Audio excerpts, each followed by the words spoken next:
Sa panahon ng mabilis na impormasyon at kaliwat ka ng balita, kailangan mo ng isang channel na mapagkakatiwalaan, diretso at para sa bayan. Ito ang Balitang Pambansa, ang iyong bagong tahanan ng mainit na issue, tunay na impormasyon at mga balitang hindi mo dapat palampasin. Mula sa mga trending na kaganapan sa social media hanggang sa mga seryosong isyong pambansa. Bantay kami sa bawat sulok ng bansa para sa iyo. Hindi lang basta chismis, kundi validated news, mga impormasyon na may batayan at mga kwento ng tunay na buhay Pilipino. At kung gusto mong laging nauuna sa kaalaman, huwag kalimutang mag-like, mag-share at higit sa lahat, mag-subscribe. Dahil sa Balitang Pambansa, balita mo, boses mo, bayan natin ito.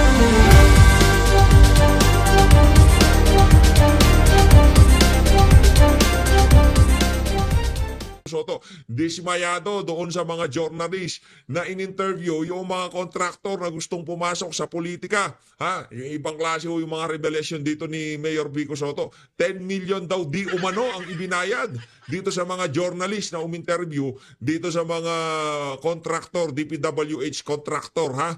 Na ngayon nasasangkot sa samot-saring iskandalo kaugnay sa flood control. Umpisahan natin ang ating talakayan dito kay Ma'am Cathy Binag. Ibang klase tong filter nitong si Ma'am Cathy B. Talagang kahit isang pinagbakasan ng tigyawat, wala ho tayong makikita dito sa Kumusta na kaya itong si Ma'am Cathy Binag? Ito, panoorin natin. Magandang gabi, mga friends. Mga friends talaga. Hi, hello. Anyway, eto, kakatapos ko lang mag-dinner. Nag-video ako ngayon kasi gusto ko lamang magtanong. Gusto ko lang tanungin yung mga maiingay sa social media na dati ay walang hinto at walang humpay, kumbanatan or questionin at mag-ask ng accountability sa 120 million na Confi Fund ni VP Sara. Bakit ngayon ang tatahimik at hindi pinag-uusapan ang almost 1 trillion plus, sabihin natin not almost, 1 trillion plus talaga, na flood control projects at iba pang ghost projects na kasama nito. So bakit hindi nyo ito pinaglalaban if you're asking for accountability? Bakit kayo nananahimik? Kung ang talagang inyong hangarin is para sa bayan, kasi yan naman ang panawagan nyo din noong mga panahon kini-question nyo yung Confi Fund. So eto mas matindi. Ayan na pinag-uusapan, may mga ebidensya at saka meron na ang tag dito, lumalabas na yung katotohanan. Bakit hindi nyo ito pag-usapan dahil ito ay 1 trillion pesos plus. Nako. Napakalaki na pera nito at ito dapat ay pagtuunan natin ng pansin dahil ang perang yan ay pwede na makatulong sa mamamayang Pilipino at mapagaan ang pamumuhay ng mga mahihirap. So ito ilaban nyo kung you're really care, you're really looking for accountability or you really care for our nation, 'di ba? Kasi mali naman yung selective lang, 'di ba? Ang layo ng 120 sa 1 trillion. So dapat dito kayo mag-ingay, araw-arawin nyo rin para naman maniwala kami na ang talagang inyong hangarin is para sa mamamayang Pilipino at sa ating bayan, hindi po sa inyong personal na interes lamang. Iyon. God bless and good night. Ayun, God bless and good night. Ayan ang napakalupit na birada nito si Ma'am Cathy Binag. Kaugnay dito sa mga maiingay na congressman sa mga nakalipas na panahon. Kagaya ni Rog Gutierrez, JJ Suarez, Zaldico, sino pa? Marami dyan maiingay. Si Martin Romualdez, di ba? Accountability sila ng accountability. Sino yan? Meron pa, marami yan itong si Joel Chua, itong si Robert H. Barbers. Oh, Robert H. Ano nangyari? Ba't parang tahimik ka na? Boss, ano nangyari sa'yo, boss? Anak to ka, ba't parang nawala sa sirkulasyon itong si Robert H. Barbers? Ngayon kayo magsalita kung para talaga kayo sa taong bayan. Kahit na natapos na termino nyo dyan sa House of Representatives, dapat tuloy-tuloy ang pakikibaka kung totoo yung pinagmamalaki nyo nung panahon ng Tuadcom na yan. Teka lang, ano na nangyari sa Tuadcom? Kailan kayo mag-uumpisa? Anong pag-uusapan nyo? Yung mga nawawala sa bungero? Oy, Benamante, umpisahan mo na yung Quadcom mo. Hanapin mo yung mga nawawalang sabungero. Habang napakatindi ng skandalo dito sa mga flood control, hanapin mo yung mga nawawalang sabungero. Sige, tingnan natin kung kaya nyo tabunan tong isa na to. Tingnan natin, game. O, game mo. Ilalive ko yung ano nyo na dyan, yung Quadcom nyo. Tingnan natin kung di kayo pagmumurahin ng ating mga kababayan. Dito ho tayo ngayon kay... Bago natin pag-usapan ito kay Mayor Vico Soto, panoorin muna natin yung portion ng interview nitong si Julius Babao dito sa mag-asawang Diskaya. Ito. Ito mga kababayan, ibang klase ho pala to. Akala ko pa naman for content lang talaga itong si Sir Julius eh. Hindi pong okay, para ma-share natin, maging inspirasyon sa mga manunood ko itong buhay ng mag-asawang Diskaya na to. Ibang klase ho mga kababayan. Ito, papanoorin natin to. Game. Sarap maging sikat.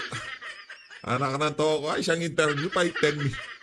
Mamaya, pag-usapan nun natin. Game. Ano yung naging parang gateway para gumanda ang buhay ninyo? Nag-DPWH kami. Wow. Gano'ng karaming kotse meron kayo? Parang personal use lang namin, nasa 30 plus na yata siya. 30 plus? 40. Grabe naman yan. Yun, hindi na nga. Hindi na nga, kasi dami. So, mostly American car siya. Sabi nila, Wow. white and black. Yung Lincoln Navigator. White and black. Black and white. Oh. Yeah. Black and GMC white, Denali. So, black and white version din Denali, siya. ngayon. GMC Denali, ngayon kayo madadali, mga walang nga kayo. Nasa Grand Wagoneer. Oy, next hearing ng Blue Ribbon, punta ka ha. Oy, Sara Diskaya. Walang nga kayo ha. Punta kayo sa Blue Ribbon dahil hinahanap kayo ni Senator Rodante Marcoleta. Pinaship ko From the US. Ang dami sasakyan sa Pilipinas, kundi ba naman talagang mahihilig itong mga kontraktor na to. Sabagay, marami naman palang pera. Yumaman sila nung pumasok sila sa DPWH. Oh. Anak ng toka, yung yung Diyos ng tadhana, ibang klase talaga magtrabaho. Sige, dahil malapit na kayong makarma, kunin niyo si Julius Babao, magpa-interview kayo. Ilabas nyo lahat ng nalalaman nyo dahil gagamitin na sabay ng Pilipino sa inyo yan. Mga kababayan, kung meron mang mabibitay, dapat to, sama-sama yan, mga politiko, mga magnanakaw na kontraktor. Di ko sinasabing magnanakaw itong si Sara Diskaya. Di rin naman natin sinasabi na magnanakaw yung kanilang korporasyon o kumpanya na nagtatransact sa gobyerno, ha? Sinabi natin dito, pag napatunayan, halimbawa, yung mga yan, kasama, wala tayong magagawa. Sana maisakatuparan na yung na yan, parusang gurguri ka nga. Left, right. Hindi marunong mag-park. Si Suburban. Tsaka si... Sa aming sasakyan. And then, Wow. Tundra. Yan, pangarap ko yan. Yung Toyota Tundra. Pangarap ko yan. din to, no? Yes. Parang walang ganito dito, no? And then the Toyota Sequoia. This is the TRD Pro. Gusto ko magkaganon. Kaso, lagi ko naman sinasabi sa mga kababayan natin to, meron ho tayong mga pangarap sa buhay na alam natin na hanggang pangarap lang yan. Okay na yun, hanggang pangarap lang. Di naman masamang pangarap, di ba? Oo, okay na yun, pangarap lang naman eh. Ayaw ko naman pumasok sa DPWH. Ayaw ko rin naman maging contractor. Kaya pangarap lang yung Toyota Tundra na yan. Di ba? Ano pa meron ka dyan, madam? Tapos ito Wow. yung Stone, yung high-end niya. X5. Ang gaganda, tsaka F8 na... Ano naman yan? Jaguar naman. Jaguar. Altera. Hindi natin gaano trip yung mga yan eh. Hindi na nag-reproduce to. So Mercedes-Benz yan, GLS. Sa mga Mercedes, hindi natin trip yan. Gusto ko natin yung pang-rugged, di ka nga, pang-balagbag. Benz. And then the Volvo XC90. Ayoko yan. Dati na unang bilhin. Nung nabili na namin siya, hindi ko na ginagamit. This is one of... Oh, yaman ni ate, oh. Yung tipong pagka bumili siya ng sasakyan, para lang siyang bumili ng candy, eh, no? The most expensive Ano pa? purchases na kotse noon. Nabili namin. This is the autobiography Range Rover. The Evoque. Oo, gusto ko sana maliit lang. Tsaka yung kulay niya kasi gusto ko red. And then, Defender. Nakita ko to sa Dubai. Nakita ko Yan. sa magazine. Tapos sabi ko, Maganda yan, gusto ko maganda ito. yan, And maganda. then we have yung LM, yung Lexus. The higher end of... Uy, Lexus, oh. Yes, the higher end of the Alphard. And of course, yung LC2. Yun, yung LC2, maganda yan. Maganda yung LC2 na yan. Isa rin sa pangarap natin. Pangarap lang naman. Diba, hindi naman masamang mangarap. Kaso, kagaya nga ng sinabi natin, di tayo magiging contractor sa DPWH at hindi rin tayo magtatrabaho sa DPWH. Kaya imposible natin makuha yan. And then sabi ko, Tuloy. gusto ko ng artista. Ang ganda ng Land Cruiser, oh. Pambira, pagka nga naman naging contractor ka sa DPWH, Oo, yung Savannah, nagpahanap talaga ako yung artista van. So GMC siya. Wow. So, unang bili namin ng white na GMC. Cadillac, dumating tong Ford Bronco. Binalik to. So this Ford is one of the first Bronco. editions of the Ford Bronco. Hindi natin gaano So, trip yan. Pang ano yan, pang contractor yan. Okay na tayo sa ano, sa motor. Maganda na yung motor. GLE. Tapos ito yung X7. Nung lumabas siya, bumili kami kaagad. Tapos we have yung Sprinter. Isang artista van din siya. Showbiz na showbiz. Wow. Artista ba naman? Ito naman, Yan ang sinasabi ho natin mga kababayan. Mahaba to, mahaba. This is my son's car birthday Oh. namin sa kanya to. Ito. This is the Porsche, yes. Sabi namin, gusto namin makakaano ng medyo parang sporty, ano, pero hindi namin nagagamit.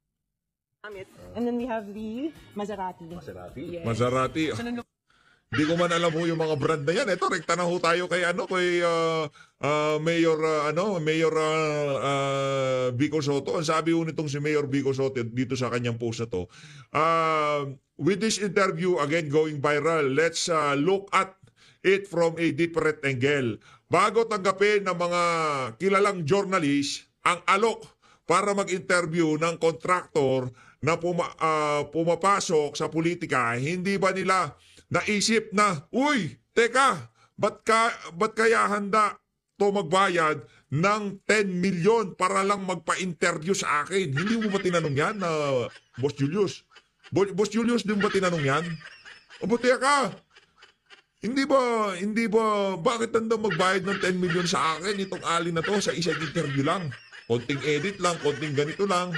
Walang ad revenue dito. Rekta na, pagka in-interview mo, yun na yun. Di ba? Oh, tuloy natin mga kababayan. I know for a fact that there are many good, honest people in media who are disappointed, if not angry, at practice like this, which undermine the integrity of their profession. In this case, maybe they didn't do anything technically illegal, but at the very least, it should be considered shameful and violative of their spirit of the code of ethics. Pwede silang magtago sa gray area. Hindi naman journalism ito. More of lifestyle lang. Ito po pala eh. More of lifestyle lang. Di ba? Yung ano nila, yung pagbablog nila dito sa mag-asawang Diskaya na to. Kailangan kasi ng sponsor. Pero wag na tayong maglokohan. They rose to national prominence as broadcast journalists, news personalities.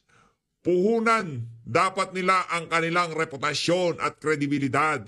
At sa ganitong kalagaran, ito rin ang reputasyon at kredibilidad na pinahiram nila sa mga kurap kapalit yung money sign, ika nga.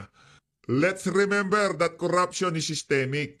It permeates into very sector of society, not just government, but we can slowly but surely break into cycle if more and more of us consistently do our part, whatever we are and whatever our position, maybe one step at a time. At palakpakan ho natin itong si Mayor Vico Soto na ika nga inalmahan niya yung kalakaran nitong mga kesyo kung ilabas nila yung mga content nila parang lifestyle, pero sa katotohanan ho niyan kilalang mga journalist yung mga yan, kaya pagka sila naglabas, nag-interview ng kung sino-sino, parang yung kredibilidad nila napapasa doon sa mga ini-interview nila. Panahon ho siguro ng kampanya to, at kung di tayo nagkakamali, gustong labanan itong si Sara Diskaya, itong si Mayor Vico Soto dyan sa Pasig City. Mausay naman yan si Mayor Vico. Lipat na ho tayo mga kababayan dito kay itong si Manuel Bunuan. Sa totoo lang, di ko alam kung nagdidiliryo to o ano na nangyayari dito sa mama na to. Sa mga kamag-anak nitong si Manuel Bunuan, anuhin nyo ho siya ha. Bantayan nyo ho siya. Mahirap na. I leave it to the pleasure of the president. Wag na. Ito ang pusang whatever the president will decide for me, I'll accept it. Talaga naman, ang kapal ng mukha. Muling giniit ni Public Works and Highway Sec Manny Bunuan na ipauubaya na niya kay Pres Bongbong Marcos ang pagdedesisyon kung mananatili siya sa posisyon. Sa gitna nito ng panawagan kay Bunuan, teka lang bago tayo magkalimutan. Kasi ang mangyayari ko kasi dito, ang cycle dito, pagka natanggal na sa pwesto, aswelto na Dapat, yung bagong DPWH Secretary, hindi papatawag sa mga hearing. Walang alam yan lahat ng kabalbalan o katanungan, isa lang makakasagot niyan, si Manuel Bunuan, kahit na hindi na siya ang DPWH Secretary. Kung sakali magkaroon ng hearing, siya pa rin ang dapat kausapin diyan.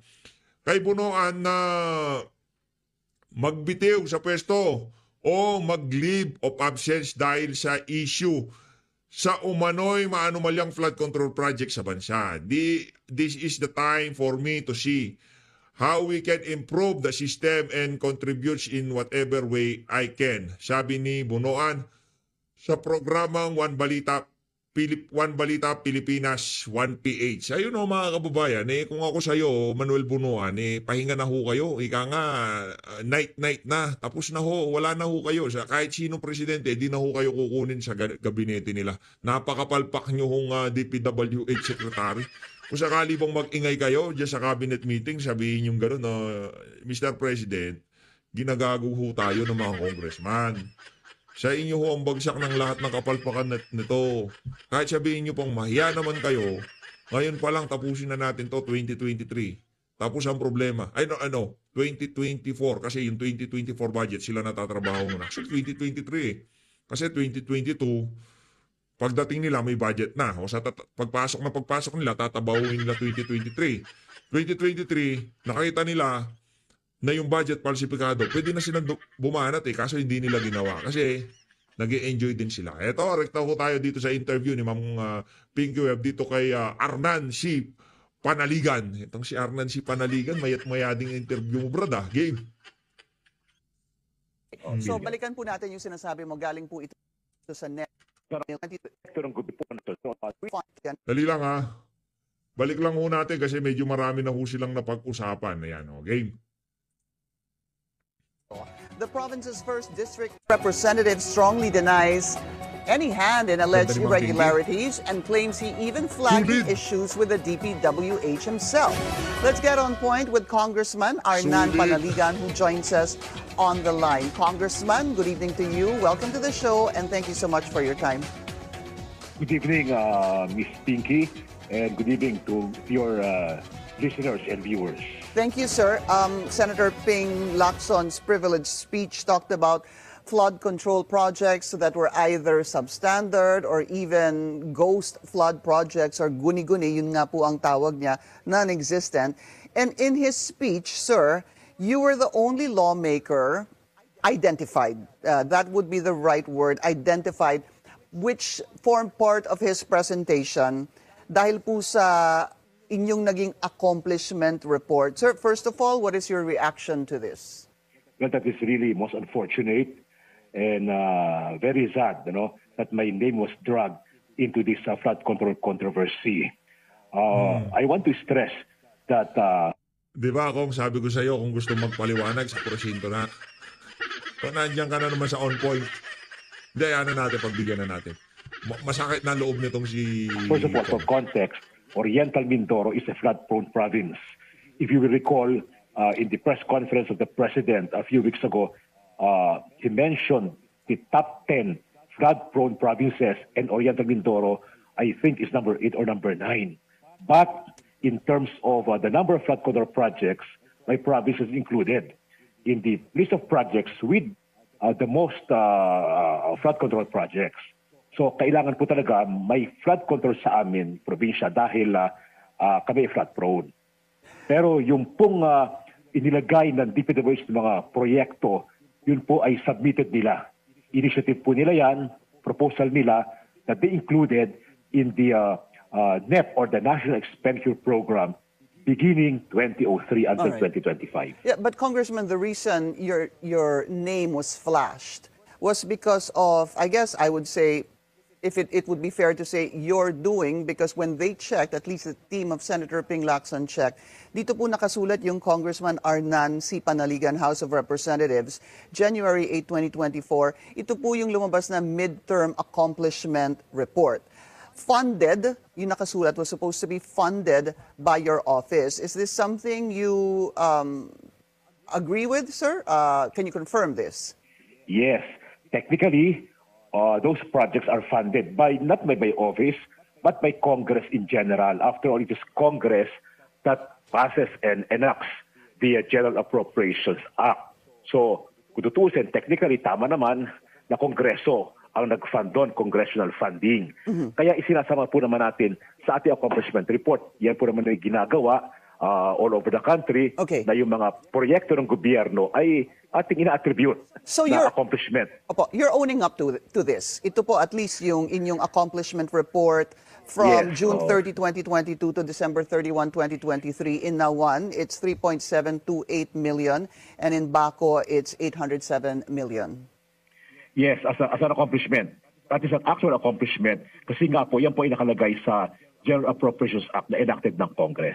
Sorry. Pero yung proposal po, yung original proposal ay nanggaling sa DPWH. Yes, sir. I want to correct myself there. That's 3.7 billion. I think I said million. Opo, sa Nawan. Okay, so balikan po natin yung sinasabi mo. Galing po ito sa NEP, no? The NEP, National Expenditure Program, coming of course from the executive branch of government. Basically, galing po yan sa Malacanang.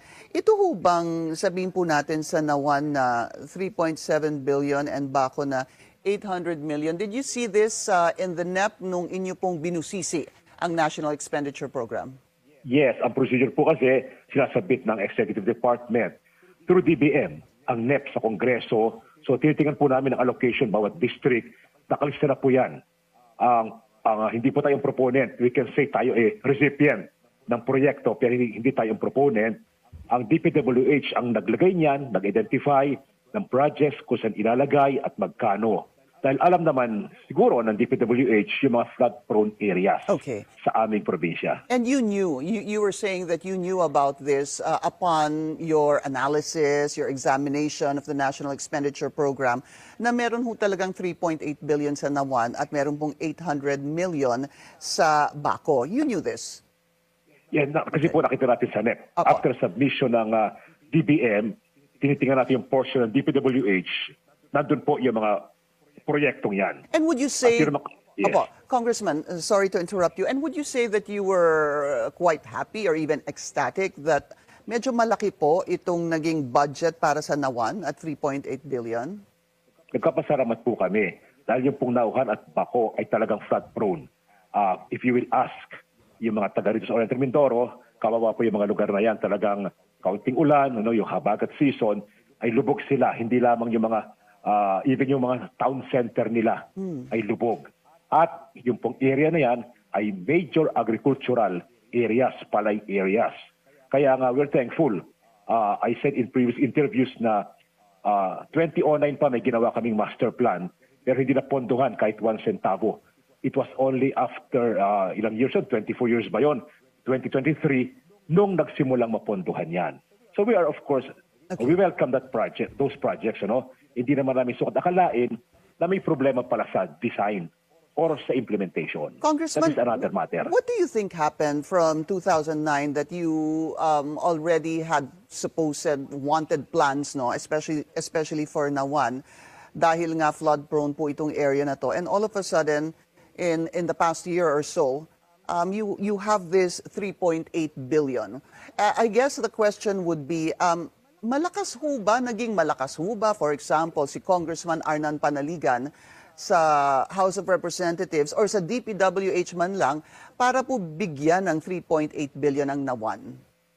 Hindi po natin masabi yan dahil sa madagal na panahon nga po, hindi na pondohan. Maaaring walang pera ang gobyerno noong mga panahong nagdaan or hindi napansin ng DPWH.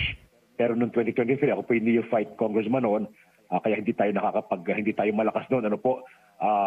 Maring nakita nila na flood prone at maring in those years, before those years, 2023, nakita nila ang malaking baha, patuloy na malaking baha sa Oriental Mindoro, kaya marahil naisipan ng DPWH na dito na nila ilalagay yung mga malaking amount na yan. Kaya nga po, we welcome that kasi nga matagal kaming walang proyekto na flood control na kanyang kalaki. Congressman, if you don't mind, pakiulit po yung inyong sinabi kanina. I didn't quite get that. Siguro sabi niyo po nung mga nakaraan, hindi po ako malakas. How did you mean by that, sir? No. What I mean is, noong 2023, bago po akong congressman, wala po tayong lakas sa House. Tayo neophyte lang noon. Kaya wala po tayong capacity to lobby or to ask for that big amount.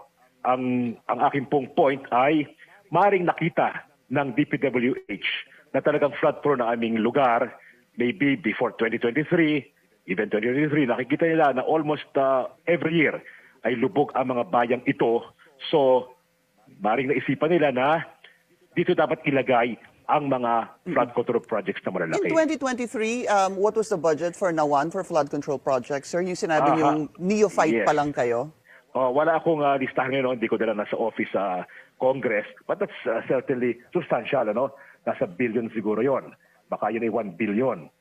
But those amounts, more than 1 billion, but those amounts are still not enough para gawin yung protection dike. According to the DPWH, 200 kilometers ng river ang kailangan malagyan ng dike, both sides. 200 kilometers? Yes, kasi ganun po kahaba ang aming mga ilog at karami. So, both sides pati po yon kasi hindi po pwede ang dike ay isang side lang. Kasi dapat protektahan ang both sides, yung mga barangay on both sides of the river. So, 200 kilometers daw. But according to the DPWH, nasa 35 or to 40 kilometers pa lamang ang na-accomplish nila. So we can imagine yung malaking pera na requirement sa ganyan. Napakahaba pa po at talagang binabaha kasi mahaba po kasi yung aming ilog, yung Bukayaw River and Mag-Asawan Tubig River are really massive rivers na nagkokos ng baha sa amin every year na lamang. And I know in previous interviews, you were already explaining that the budget is really first nanggagaling po sa executive, which is the National Expenditure Program, pupunta po sa House, magkakaroon po ng House Gab, meron pong small committee doon at magkakaroon po ng BICAM.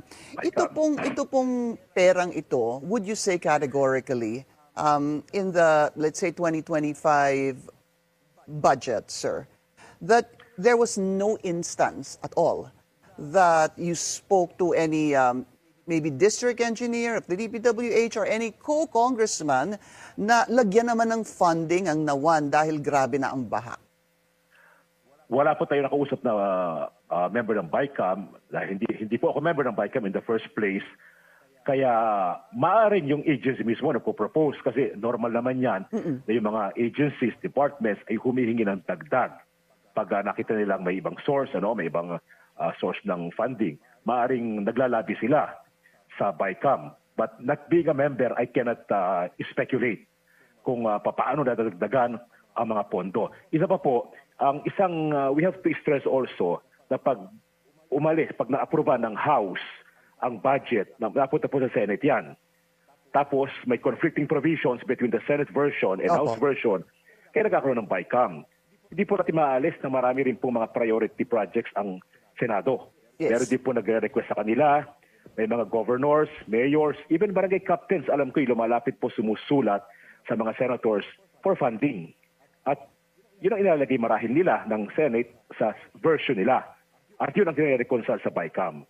I cannot confirm that dahil hindi nga po ako member ng BICAM. Yeah, I'll repeat my question, sir. My question was not that if you were a member of BICAM, nagkaroon ho ba ng pagkakataon na kayo mismo, dahil nga kailangan po ng inyong congressional district, hindi ho ba ng mga flood control projects? Ang tanong ko po, was there ever a time that you spoke to, for example, the DPWH, anybody there, or district engineer there, or even your co-congressmen or congresswomen, para po lagyan ng budget? Ito pong Nawan or ang Bako?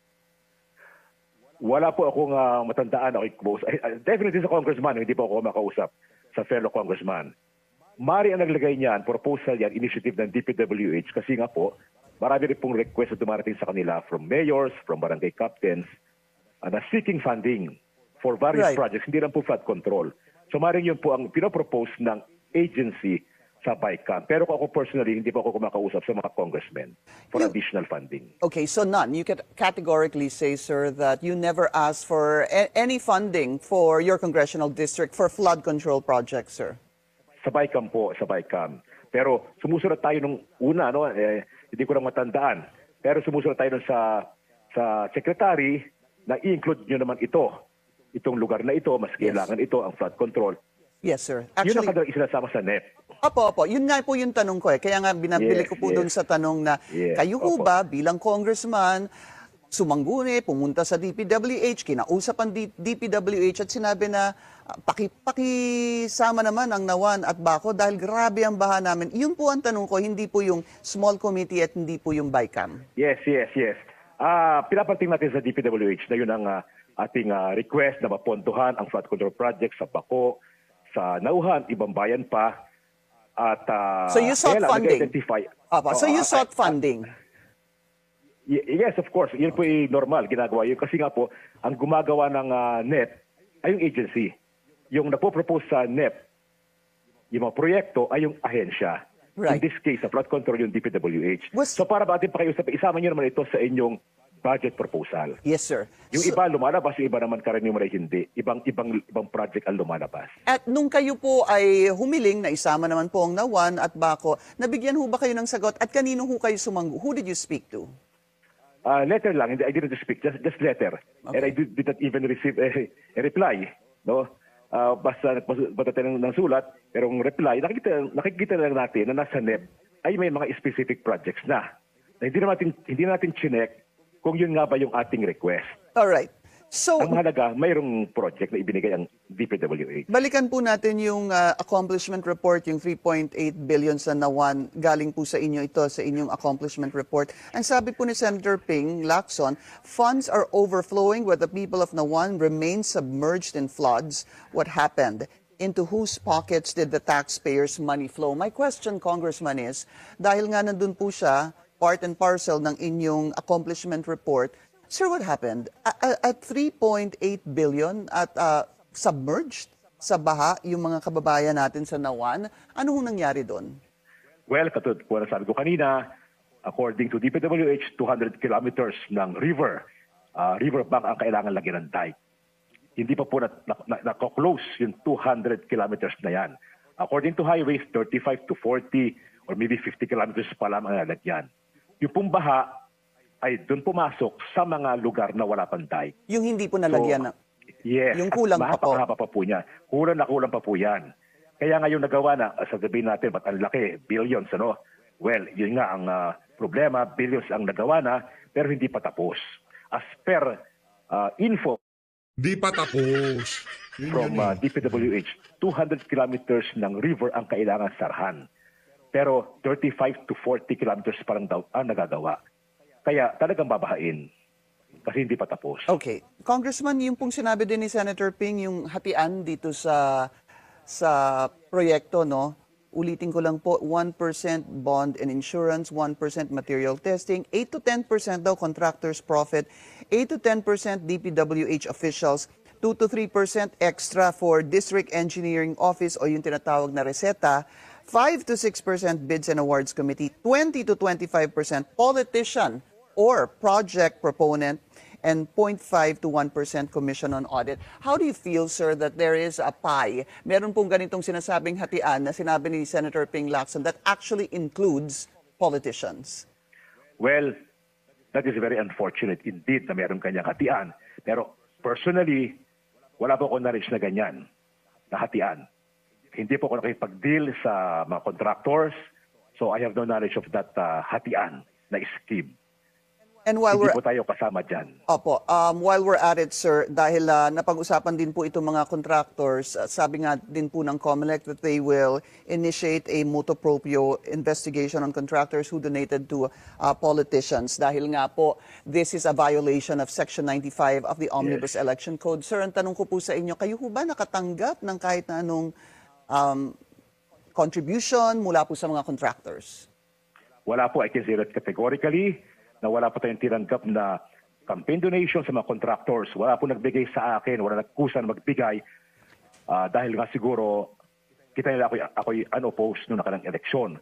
Kaya siguro feeling nila, wag nang pansinin yan, hindi niya kailangan ng campaign fund kaya wala nagbigay po sa atin ng campaign donation being dahil nga wala naman tayong kampanya, wala tayong naging kalaban. Yeah. Opo. Opo, I was actually looking at your background, sir. Mayor from 1995 to 2004, governor from 2004 to 2010, mayor from 2013 to 2022, congressman since 20...